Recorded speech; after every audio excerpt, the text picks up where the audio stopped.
Mr Tanner has told ABC Radio that the senior members of the Rudd government, the Gang of Four, worked cooperatively and effectively together.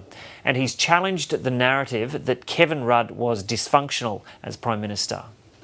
I think there were problems, there were issues, inevitably. There are with any government.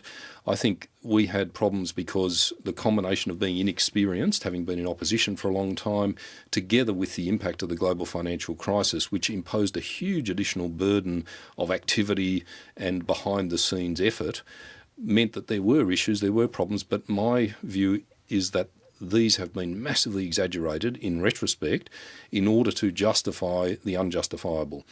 I think the removal of a Prime Minister, a first-term Prime Minister, essentially because of panic as a result of opinion polls turning sour, was a very bad thing for the country.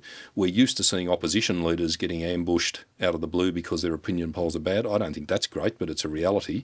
Brendan Nelson got less than a year in circumstances where it was impossible for him to do any good. Sure, but Kevin Rudd, I think it's bad that Prime Ministers are now under that perpetual threat. We were told that Kevin Rudd had no respect for procedure and protocol, no respect for individuals, wouldn't take advice, wouldn't delegate, wouldn't let anybody else get on with their jobs, that the place was grinding to a halt, that it was a complete mess. You're saying that none of that's true?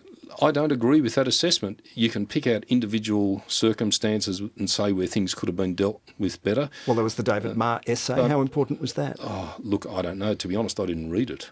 I saw some of the media coverage, but I didn't read it, John. Have you read the one about Tony Abbott? No, I haven't. I don't care. Look, I don't think it matters very much what Tony Abbott hit, if anything, 35 years ago. And I think it is really unfortunate that the soap opera of politics completely obsesses the political and media class when the wider community actually isn't interested. They are interested in what politicians are doing for them, but they're not that interested in this rubbish.